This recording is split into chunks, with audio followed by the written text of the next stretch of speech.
दो पाकिस्तानी फिल्में ज़रार और टिंच बटन 25 नवंबर को सिनेमा घरों में रिलीज हुईं। अदाद व शुमार के मुताबिक शान शाहिद की ज़रार को फरहान सईद की टिंच बटन का मुकाबला करने में मुश्किल पेश आ रही है।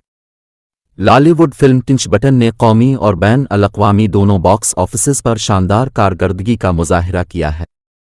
टिंच बटन फिल्म ने पाकिस्तान में अपने इब्तिदाई दिन 1.72 करोड़ से ज़्यादा और मुश्तरका बैन अल-अक़वामी बॉक्स ऑफिस से 1.27 करोड़ से ज़्यादा कमाए, कल 2.93 करोड़ में। ये किसी भी फिल्म के लिए इसके इब्तिदाई दिन एक काबिल ज़िक्र कारनामा है, ख़ास तौर पर चूँकि ये हाल ही में रिलीज़ होने वाली पाकिस्तानी फिल्म थी जिसकी रिलीज़ से कबल बहुत कम तशहीर की गई थी। टच बटन घरेलू और बैन अल-अक़वामी बॉक्स ऑफिस मजमुआ डे रीजन्स बॉक्स ऑफिस कलेक्शन पहला घरेलू 1.72 करोड़, पहली बैन अल-अक़वामी 1.27 करोड़, कल दुनिया भर में 2.93 करोड़ नाजरीन की जानिब से ज़बरदस्त मुस्बत पजीराई और उसकी रिलीज़ के चंद ही दिनों में इसे मिलने वाले पुरजोश अल्फाज ने टिंच बटन की कामयाबी में अहम किरदार अदा किया है। नतीजे के तौर पर बहुत से लोगों ने अंदाज़ा लगाया है कि फिल्म हफ्ता और इतवार को पाकिस्तान में बहुत ज़्यादा पैसे कमाएगी।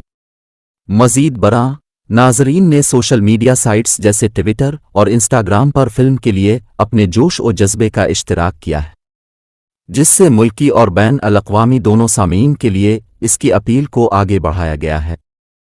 हम देख सकते हैं कि ये फिल्म हाल ही में रिलीज़ होने वाली दीगर पाकिस्तानी फिल्मों से बिल्कुल अलग चीज़ पेश करती है। यही एक अहम वजह है कि सामीन ने इस पर इतने पुरजोश रद्द अमल का इजहार किया। प्लाट का मरकज़ दो ऐसे लोगों पर है जो मोहब्बत की तलाश में नाकाम रहते हैं, जो नाजरीन को उन रिश्तों के बारे में एक नया तरीका पेश करते हैं जो उनसे ज़ाती तौर पर बात करते हैं। फरहान सईद इस वक्त पाकिस्तान के सबसे बड़े सितारों में से एक हैं, इसलिए इस मखसूस प्रोडक्शन में उनकी शमूलियत ने बिलाशुबा इसे लोगों की तवज्जो हासिल करने में मदद की है जिन्होंने लॉलीवुड की हालिया प्रोडक्शंस के बारे में मालूमात की कमी की वजह से इसे नहीं देखा होगा।